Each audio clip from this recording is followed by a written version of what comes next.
आज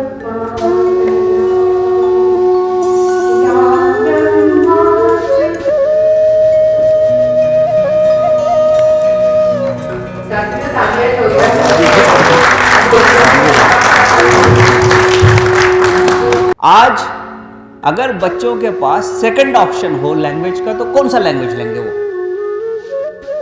किसी बच्चे को पूछ लीजिए। क्योंकि आप लोग एक अच्छी नौकरी में हैं और आप लोग अपने डिपार्टमेंट्स हेड कर रहे हैं, अपने बच्चों को आप पूछ लीजिए उसमें से कितने लोग इंडियन लैंग्वेजेस पढ़ना चाहेंगे। फ्रेंच सेकंड ऑप्शन क्या आता है? फ्रेंच। अब उसके आगे के ऑप्शंस आने लगे हैं, जापानीज, कोरियन। ये जो 22 लैंग्वेज शेड्यूल में है ना, 8th शेड्यूल में, ये कितने लोग ऑप्ट करते हैं पूछ लीजिए। मैं क्यों ये बात कर रहा हूं कि हम फोर्स करके किसी को कोई लैंग्वेज या कोई कल्चरल ट्रेट नहीं अपना, उसको फोर्स नहीं कर सकते अपनाने के लिए। उसको कन्विंस करके ही आप कन्वर्ट कर सकते हैं। तो जब अपने घर में ये बात नहीं हो रही है तो समाज में होगी। तो हमको इस खुशफहमी से निकल जाना चाहिए।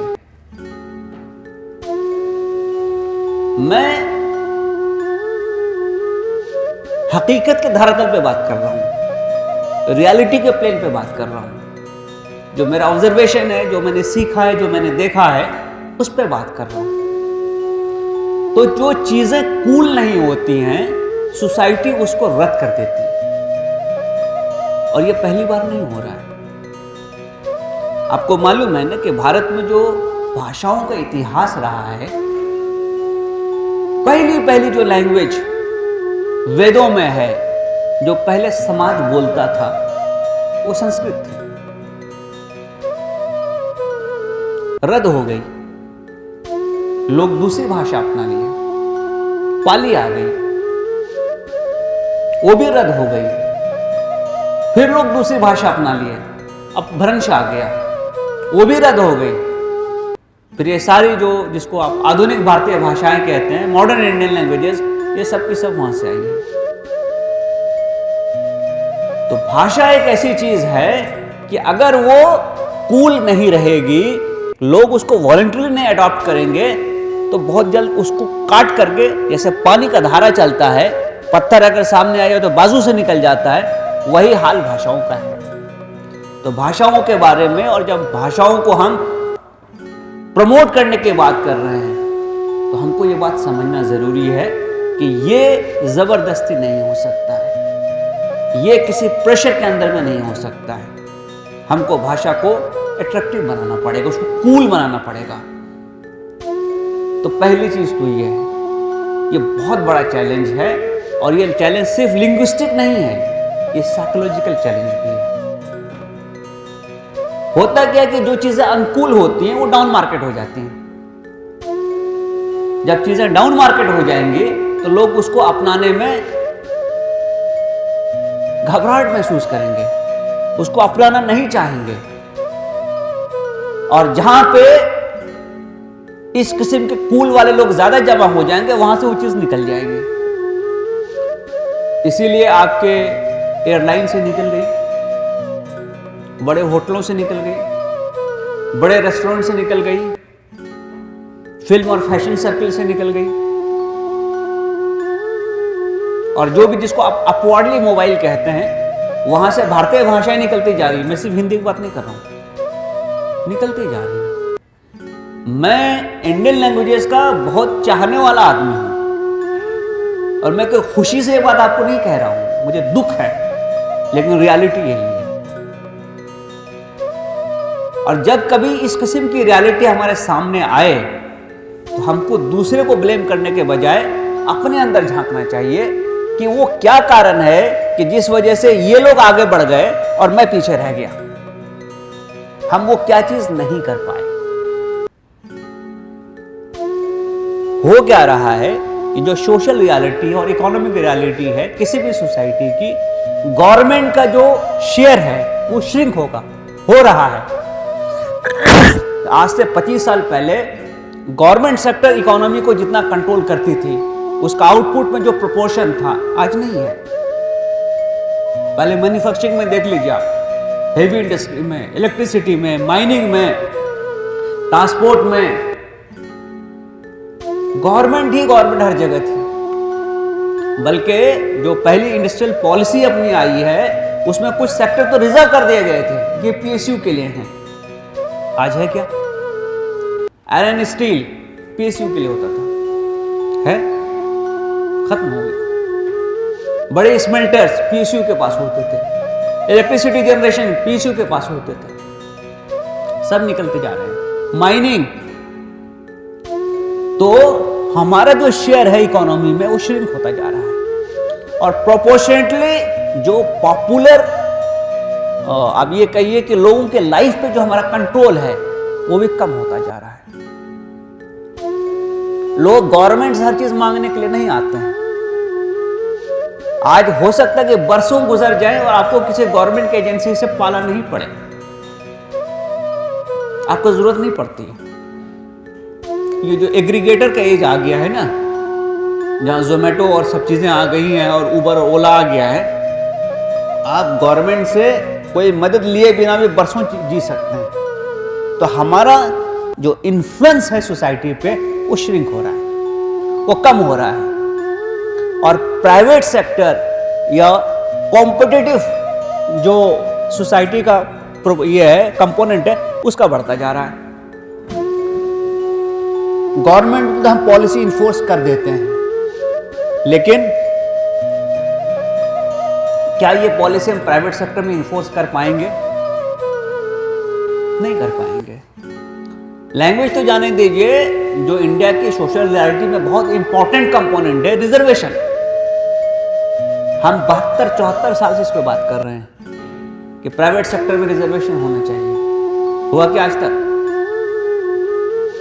तो प्रोडक्शन और प्रॉफिट बेस्ड जो भी सेक्टर है, उस सेक्टर में merit and merit alone counts. उसके कारण आप उस पर कोई अनड्यू या कोई सोशल ऑब्जेक्टिव से पॉलिसी इंपोज करना चाहेंगे तो उसको वो रेजिस्ट करते हैं। अब आप किसी भी प्राइवेट सेक्टर के इंस्टीट्यूशन में चले जाइए, वहां पे डोमिनेंट मोड ऑफ कम्युनिकेशन क्या है? इंग्लिश या हिंग्लिश।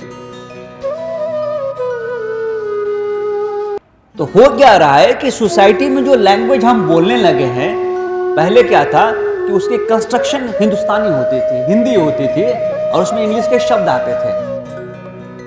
अब कंस्ट्रक्शन इंग्लिश है, उसमें हिंदुस्तानी के शब्द आते हैं।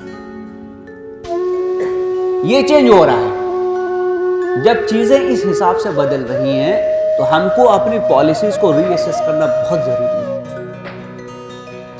और ऐसे सिचुएशन में जब हम लोगों को रीच आउट करना चाहें तो हमको सबसे पहले अपना टारगेट ऑडियंस फिक्स करना चाहिए।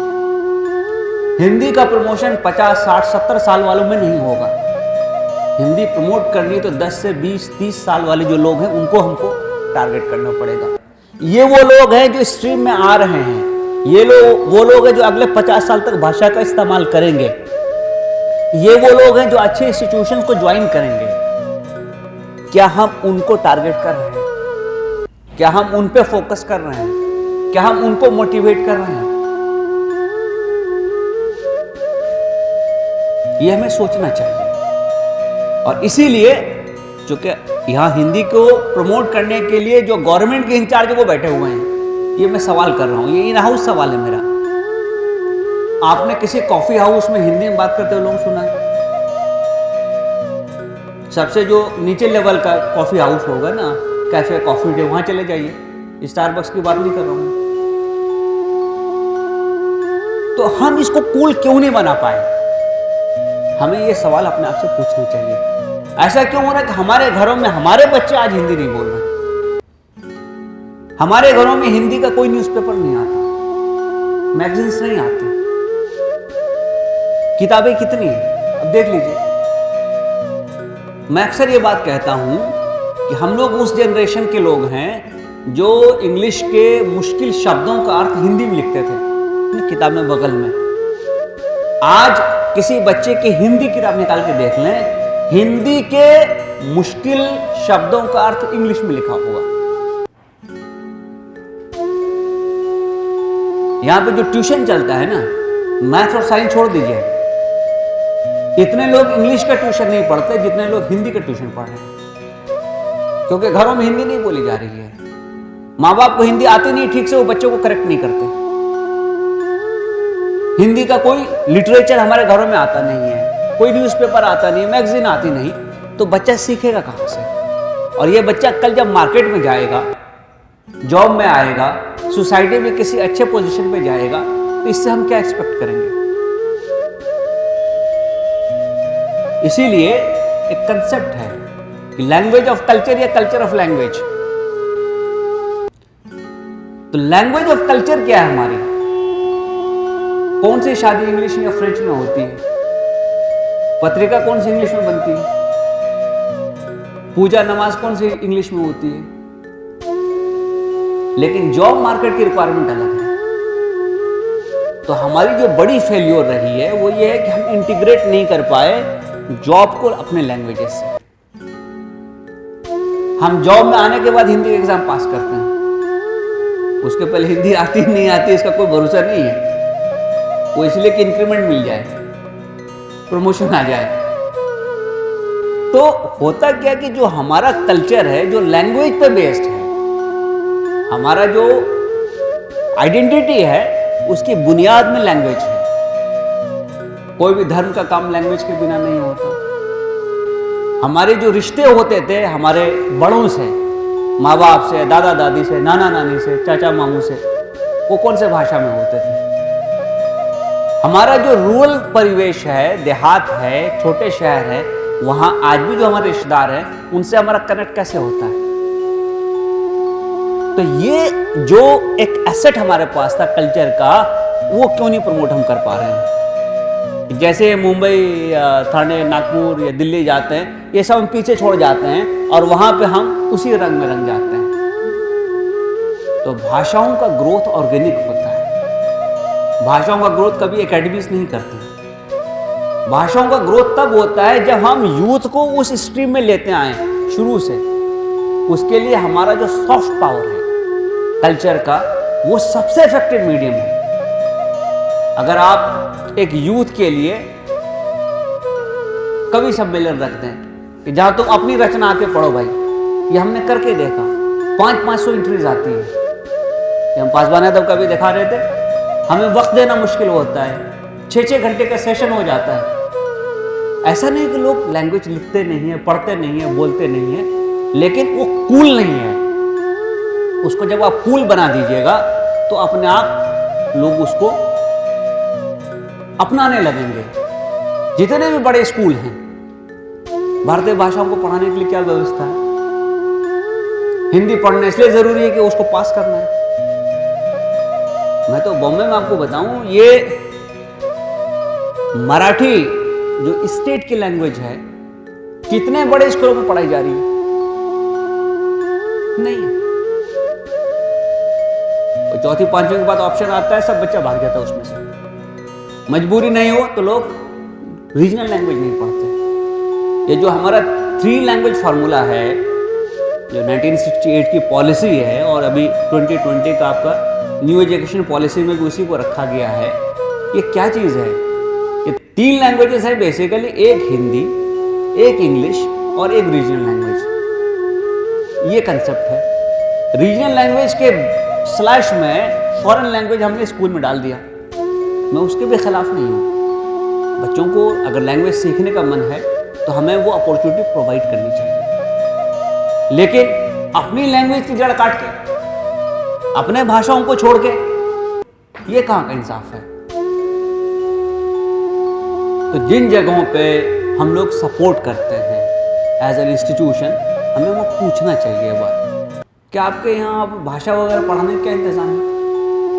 कॉलेजेस में हमारा कुछ ना कुछ प्रेजेंस होता है, स्कूल्स को हम सपोर्ट करते हैं, लोन देते हैं। कभी हमने पूछा ये सवाल? बात करनी चाहिए, पूछना चाहिए उस प्रिंसिपल को कि भाई साहब आपको हिंदी नहीं आती क्या? आप डांटते भी हैं अंग्रेजी में हमको, एक तो ऐसे भी हम कम अंग्रेजी पढ़े लिखे आदमी हैं। तो ये साइकी बदलनी जरूरी है कि ये कूल नहीं है।